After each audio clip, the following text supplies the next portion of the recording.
It has been advertised that KFC's original recipe has a secret blend of 11 herbs and spices, but not many are aware that the recipe, along with some of the ingredients, are locked in a vault at the company's headquarters in Louisville, Kentucky. The secret recipe has never been patented because the company knows that patents expire, leaving their heavily guarded secret open to the public. In order to ensure the recipe remains secret, half is produced by Griffith Laboratories and then given to McCormick, who then add the remaining ingredients to the batch. Many have tried to decipher the ingredients by reverse engineering, but none have been able to successfully match KFC's flavor.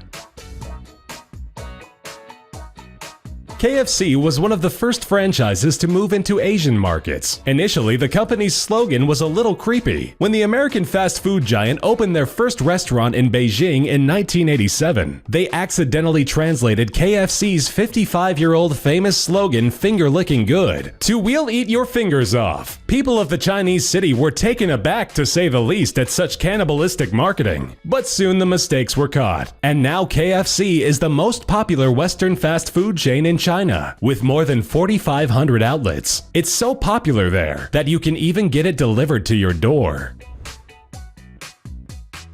The man behind Colonel Sanders is actually Harlan Sanders. He was indeed a colonel, but not of the US military, as many people have assumed over the years. He was given the honorary title of colonel by Kentucky's governor Ruby LaFoon. The title was given to him as a reward for his accomplishments in service to the state of Kentucky. When Colonel Sanders passed away back in 1980, flags on every Kentucky state building flew at half-mast in his honor for 4 days. If you want to get your hands on some of Colonel Sanders' personal memorabilia, you're gonna have a nice bank balance. His trademark white suit, including the black string tie, was purchased at auction by the president and chief executive of Kentucky Fried Chicken Japan, Masao Charlie Watanabe. For the ensemble, he threw down a hefty $21,510. After placing the winning bid, he tried on the suit right then and there in the auction house, sporting a huge grin. He also snagged up the Colonel's 1973 Kentucky driver's license for $1,912. According to Watanabe, Colonel Sanders is widely famous in Japan, with most of the franchises erecting statues of him out in front of the stores.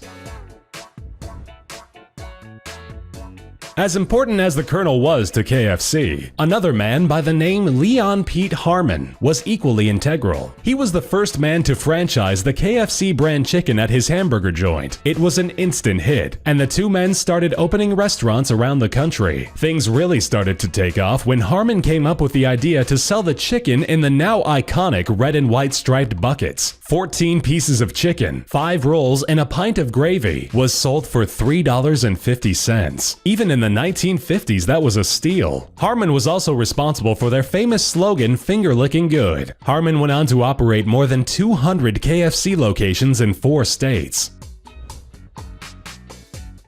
Just like eating turkey is a time-honored tradition in America, surprisingly, eating KFC on Christmas holds the same merit in Japan. Kurisumasu Niwa Kentucky, which translates to Kentucky for Christmas, was a hugely successful marketing campaign in 1974. Japan can't get enough KFC on Christmas Day. Although the Japanese love those buckets year-round, sales skyrocket at all of their restaurants on Christmas Eve. Many order their boxes of their holiday feast weeks in advance to avoid the lines that can take up to 2 hours to get through. Christmas isn't a national holiday in Japan, as only 1% of the Japanese population is estimated to be Christian. Yet a bucket of Christmas chicken is the go-to meal on the big day.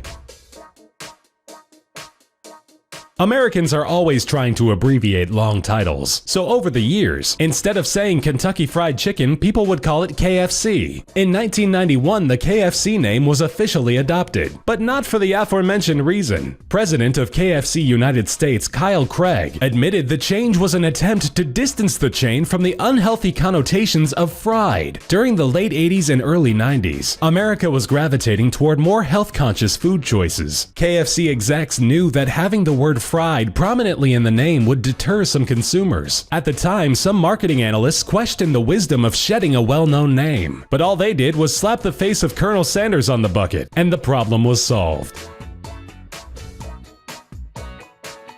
KFC, a powerhouse in itself, has a direct relation with two other mega restaurants, Taco Bell and Pizza Hut. All three companies are owned by Yum food brands. At one point, Yum even owned Long John Silver's and A&W restaurants. Nationwide, you may be able to see freestanding buildings with different combinations of the three brands. That's why sometimes you can order KFC and Taco Bell from the same menu. Yum's newest acquisition is the Mongolian hot pot restaurant Little Sheep. In 2011, they agreed to pay $587 million for the rights to the company.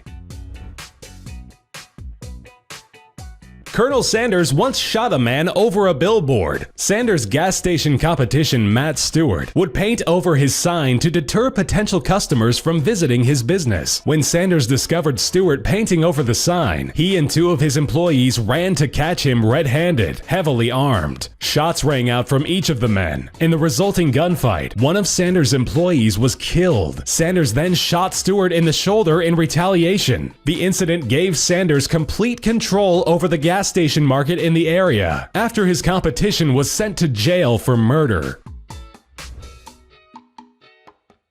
After selling the KFC business for a mere $2 million in the mid-70s, Sanders wasn't too happy with the way the company was being run. He was notorious for bad-mouthing the product on many occasions. In 1976, he visited a Greenwich Village location and told a New York Times critic that it was the worst fried chicken he had ever seen. And don't even get him started on the gravy, as he once claimed that it wasn't even fit for his dog. After being dissatisfied with the way his brand was being handled, he tried to open a competing restaurant named Claudia Sanders, the Colonel's Lady, after his second wife. KFC sued Sanders, and the suit settled out of court for $1 million. The restaurant still exists today as the Claudia Sanders Dinner House.